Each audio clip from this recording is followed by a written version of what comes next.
Israel అన్నంత పని చేసినట్టుంది. Hezbollah కొత్త చీఫ్ హషీమ్ సఫీద్దీన్ని ఇజ్రాయెల్ అంతమొందించిందని వార్తలొస్తున్నాయి.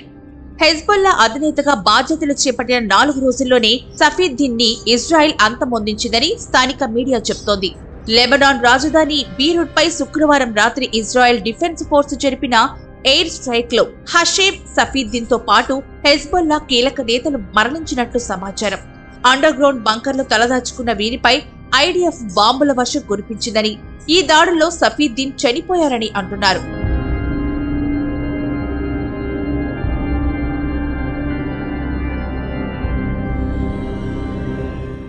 దక్షిణ బీరూట్లోని దహీం ప్రాంతంలో హెజ్బొల్లా సీనియర్ లీడర్లు సమావేశం అవుతున్నట్లు ఐడిఎఫ్ కు సమాచారం అందడంతో ఎయిర్ స్ట్రైక్ చేశారని జెరూసలేం పోస్ట్ వెల్లడించింది.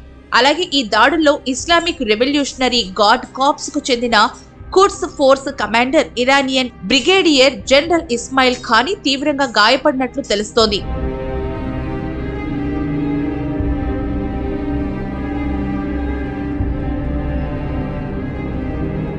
ఇరాన్ దన్నుతో బలపడిన హెజ్బొల్లా మిలిటరీ ఆపరేషన్స్ కు హషీమ్ సఫద్దీన్ నాయకత్వం వహించారు. హసన్ నస్రల్లాకు వారసుడిగా సఫద్దీన్ ను హెజ్బొల్లా పరిగణించింది. అంతేకాదు నస్రల్లాకు సఫీద్దీన్ కజిన్. అందుకే వారం రోజుల క్రితం హసన్ నస్రల్లాను ఇజ్రాయెల్ అంతమొందించగా ఆయన స్థానంలో హెజ్బొల్లా అధినేతగా సఫీద్దీన్ పగ్గాలు చేపట్టారు.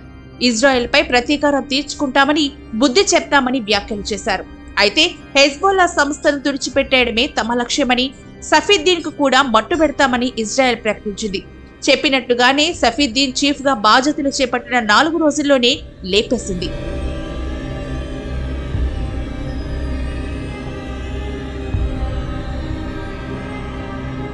ఇదిలా ఉంటే ఉత్తర లెబనాన్ లో ట్రిపోలిలోని పాలస్తీనా శరణార్థుల శిబిరంపై ఇజ్రాయెల్ వైమానిక దాడులు జరిపింది.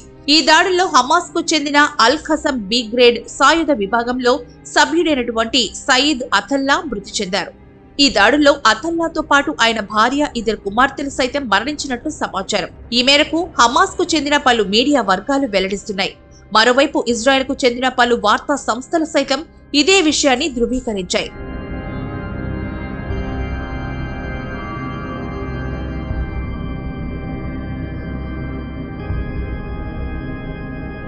లెబనాన్లో ఇజ్రాయెల్ జరిపిన దాడుల్లో ఇప్పటి వరకు 2000 మందికి పైగా మృతి చెందినట్లు లెబనాన్ ఆరోగ్య శాఖ వెల్లడించింది. చనిపోయిన వారిలో 127 మంది పిల్లలు, 261 మంది మహిళలు ఉన్నట్లు పేర్కొనింది. మృతి చెందిన ఈ 2000 మందిలో 250 మంది హెజ్బొల్లాకు చెందినవారని చెబుతున్నారు.